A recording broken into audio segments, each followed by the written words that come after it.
What is up, everyone? This is Dan Ramos. Welcome back to Ramos Stories. I'm not in a tub this week. They got rid of it. I was having too much fun in the tub. Landlords heard me laughing every day to myself in the tub, and they said enough. So I just got a hole in the bathroom right beside the toilet. So instead of taking a shit in the toilet, I take a shit in the hole. The hole leads directly to the bedroom of a person on the second floor, which unfortunately isn't my fault. So I hope they enjoy their waterbed. Waterbed filled with diarrhea.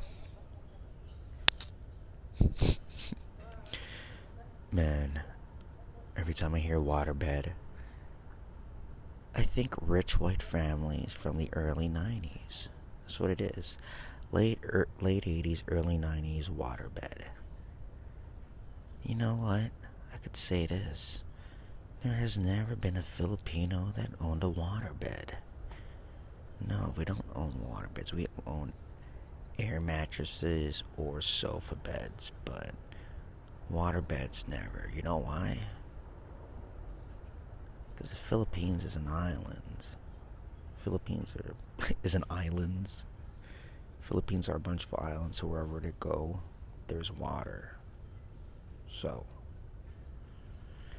wait, where was I going with this? I don't even know. I really don't know. But, yeah, thanks for listening to Ramos Stories. A couple days ago was my birthday. Thank you, everyone, for greeting me. Especially the people up in, the UK and Ireland. Thanks for the shout-outs. No, they... Whoever's listening to this in Australia... Well, let me tell you who's listening right now. I'm gonna give you a map. So the analytics on Ramos Stories is amazing. So right now, 65% of you listeners are from the United States. Hello. 26% is from Canada. Hi, bonjour. 2% from Ireland. Amazing. Okay, I got now. This is crazy. I got 1% from the Philippines. Kamusta ka na? Mabuti. 1% from Germany. Willst du mein Mulsken sehen? Or willst du Apfelstrudel? 1% from Australia. Good day, mate. 1% from Vietnam. Ooh. Just make that sound. It sounds like a name, I think. And the last 1% from United Kingdom. So thank you for all the listeners out there. I know that my podcast is very,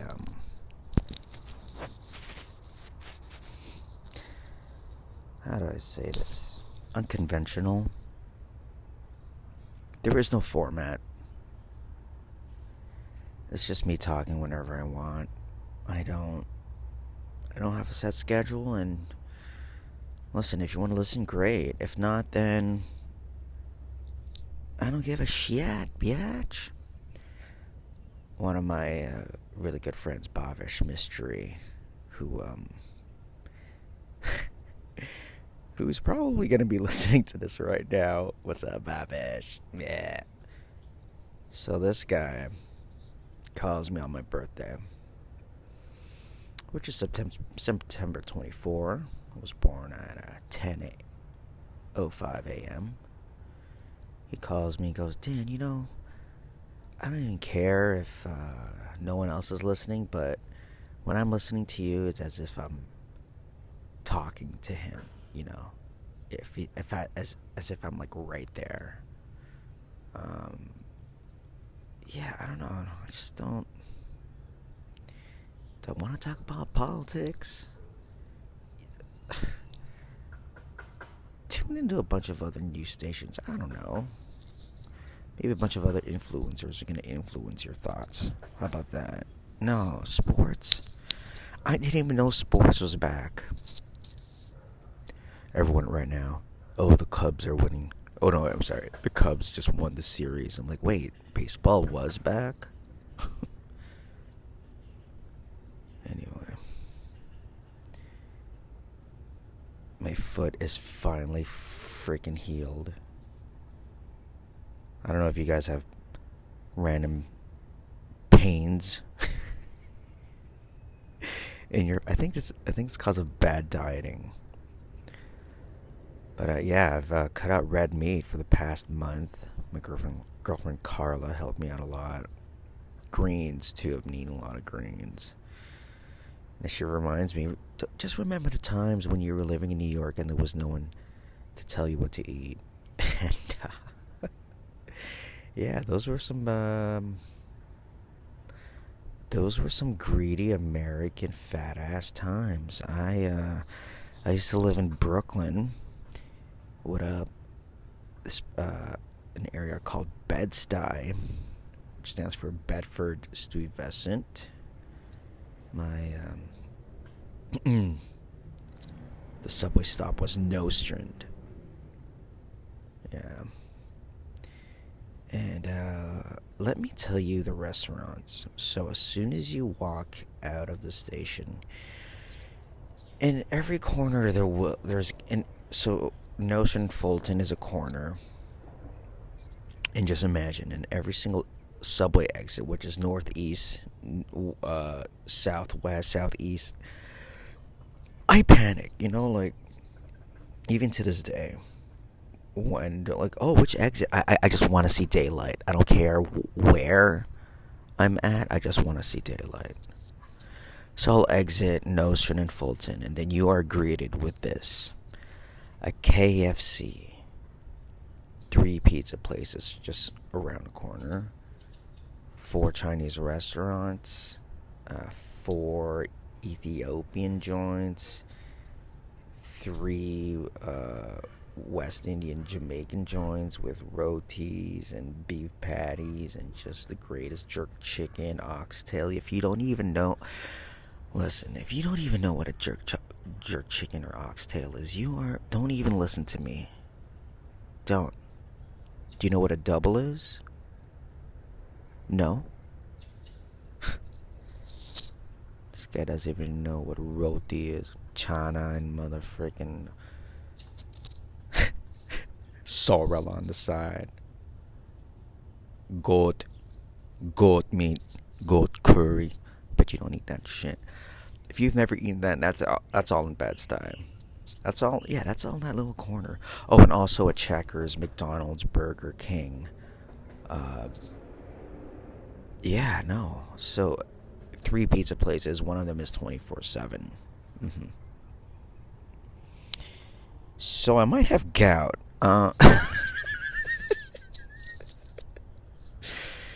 Man, it is nuts, when you can't use one of your legs because one of them it feels like a sharp pain.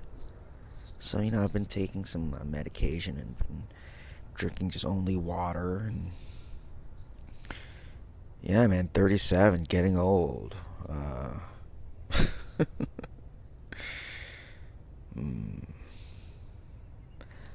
Carla made me a nice little a birthday crepe with some Nutella and strawberries, and sometimes when I get brunch, I don't eat pancakes because sometimes the pancake game could be pretty lame. It could be too fluffy, too undercooked.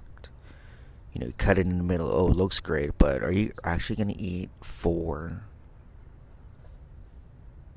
pancakes with a thumb thickness to yourself and walk out and pretend everything's gonna be okay with life? No, that's fucking nuts. I remember back then when I would just eat the lumberjack. In Montreal, there's this place called Chez Cora or ALLLLL Out or whatever. You'd have this big breakfast. The big boy breakfast avec bacon, sausage, salad, 2 crepes, roti, potato pancakes, syrup, gravy, corn, coffee, milk, water, crème, sucre, sirop d'érable, all for like $14. And then you walk out and then you, what, tumble for an hour in the park? Fuck, you barf everywhere. Yeah, Filipino breakfasts and Canadian breakfasts are, when I mean Canadian, I mean white.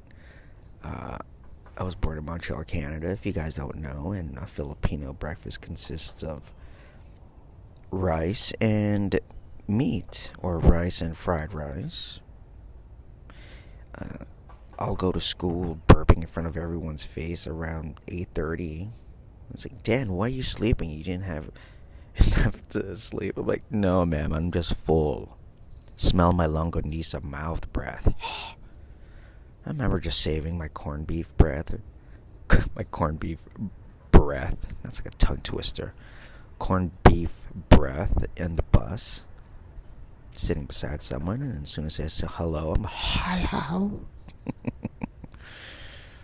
You guys ever had scary school bus beef? That's another one. You guys ever had school bus beef? Does that make school bus beef right? What I mean by that is when you just have beef with people on the school bus, but only on the school bus, not in the yard, not outside of the school bus lane, but in the school bus. So me and my brother Don and older brother Ernie, Dan, Don, and Ernie, we were so small, right? So we would just all share. At one point, we all shared the booth, you know, the fucking bouncy, pleather, stinky bus booth. And then when you try to open the windows, you gotta ask another person to squeeze the freaking thing to help you because of the fucking springs, and the other person that helps you out doesn't have a good grip, so as they're pressing you already down, so now there's a diagonal and it's not working, so all of a sudden it starts raining and all the water drips onto your window, and you try to ask him to help but you can't, so you try to raise your thing but you can't, so now it's just a rusty diagonal broken open window and all the water's just pouring onto your jacket. So that's that's school bus beef with me in the window. But one day, Dan, Don, and Ernie grew fatter. We grew larger. Now Dan and Don are sitting beside each other, and Ernie's sitting behind because he's, you know, we found some friends. So Don and I don't know why this guy and his younger, there was this Bangladeshi kid and his younger brother, right, always sitting in front of us, and then they would just like turn around, stare at us, and they would just start to bark. Yeah, they would just start to bark at us, and then they would hide, and Don and I would just look at each other and just hold each other and just say, what, why is this so scary? Why are they yelling at us on the bus? And then they do it again all the way until we have to go home. So every morning we'd see them. Don and I would see the two Bangladeshi kids walk over, sit in front of us. The bus would start rolling towards school. And then within those 30 minutes, they would just like scare us. And then when school was over, we'd line up, sit back down. They'd sit back down, stare at us, and then yell again.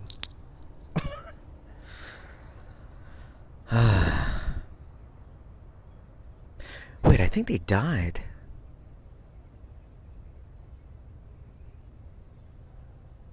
Yeah, I think they died. Oh my god, yeah. Huh. Well, that was crazy.